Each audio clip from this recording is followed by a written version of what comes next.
Buenas. Welcome to the Gaming Stripe channel. Jarek here. I know it's been a while since I posted anything, just been dealing with a lot of things. But this was a video that was a long time coming.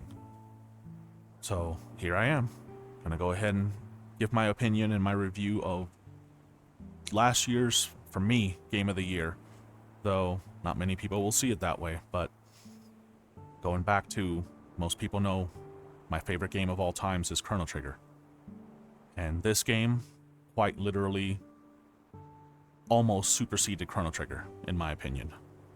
That game would be Sea of Stars. From the developers Sabotage Studios, who brought us The Messenger, a side-scroller ninja Gaiden-style homage. They brought us now a full turn-based, over-the-top, sort of isometric RPG, but fantastic story, fantastic gameplay. It literally harkens back to most of the Super Nintendo gems of all time: Chrono Trigger, Super Mario RPG, and many others. If you haven't given it a shot, I would highly advise it. It's on PlayStation 5, PC, Xbox, and Switch, so you have your fair pick of what you want to play it on. So let's get into it. This is my review of Sea of Stars.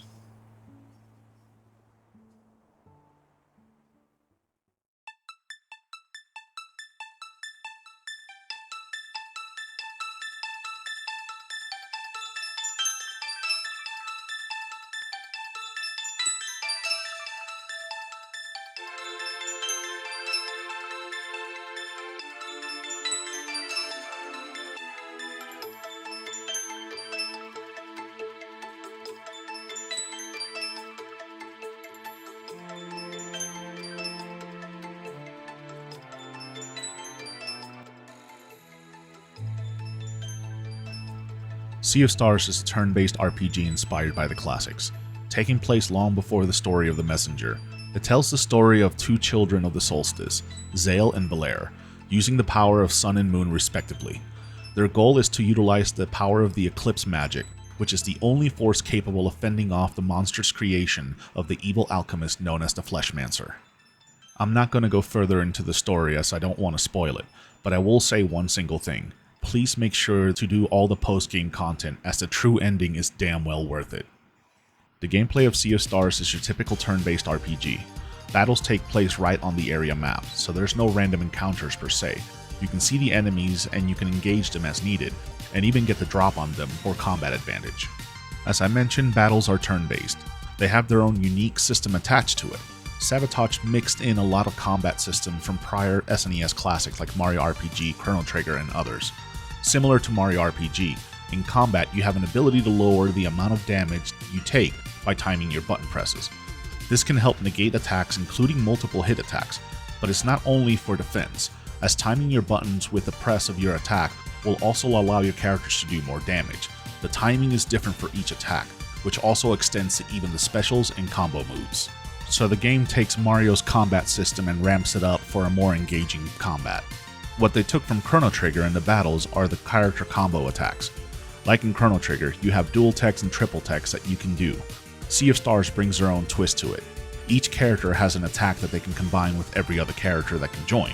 Not to mention, the ability to swap out characters each turn as needed for multiple combinations. Sabotage improved on the classic combat and added their own twist. In combat, you will see roulettes appear above the enemies as they are charging an attack. Each icon corresponds to a damage type in the game: hammer for blunt, sword for slash, sun for solar, crescent for lunar, and a few others I don't want to bring up since they relate to later characters and would be a spoiler. When these are available, you are given a few turns to break those symbols down. If you're able to break all the symbols, the enemy enters a break or stun stage which interrupts their attack. This system is fun and easy to pick up, but can be a bit of a challenge in some fights to master, as the roulette combinations can get pretty intense. So as you play the game, you will learn how to counter these with relative ease. It's not just a simple matter of button pressing to win. You need to be a bit more strategic at times. Outside of combat, Sea of Stars is no slouch either. The puzzles and traversal mechanics in the game are so well thought out, it keeps you wanting to explore every bit of content the game has to offer. Just like in The Messenger, You do get a grapple hook, which you can use in puzzles and can also be used to gain advantage in battle if you're able to hook the enemy to initiate combat. Sea of Stars also has artifacts that you can activate which change the flow of the game. There are quite a few of them, so I don't want to ruin the surprise, but do not worry about utilizing them, as they only alter difficulty, and only one of them has an achievement connected to it. One major thing I would like to bring out about this game is different from other RPGs is that leveling is not as typical as other games. In most RPGs, each character has their own XP pool, and you can end up with the disparity between your characters when it comes to the levels. Sea of Stars has a single XP pool. This means that when that pool hits 0, every character levels up at the same time, so think of it as a party XP and not character XP. This simplifies the leveling process, and while some RPG fanatics would consider this to be a downside, I consider it to be a welcome change, as it makes it more streamlined and you don't have to waste so much time trying to catch up other characters, so I feel this feature respects your time as a gamer.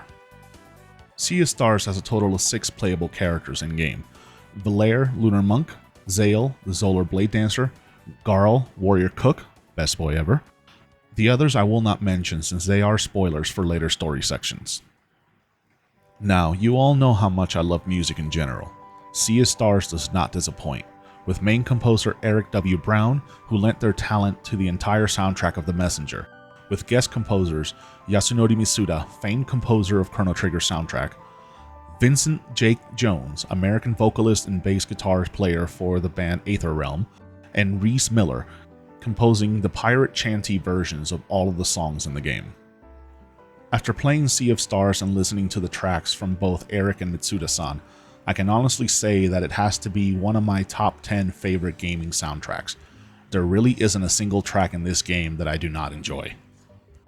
Finally, what is there to say about Sea of Stars and its graphics? The dev team went for a retro pixel art style, but pushed it to the max. The game oozes with style. The sprites are expertly crafted and animated. They stand out above the rest of the sprite-based games I have seen in the past few years. On top of the gorgeous pixel art, the lighting in this game is amazing to see. Shadows cast almost eerily realistic and move depending on the light source. This extends to the environments and even spell effects in combat. The attention to detail is unreal. As you can see from the footage playing, these are graphics that will stand the test of time.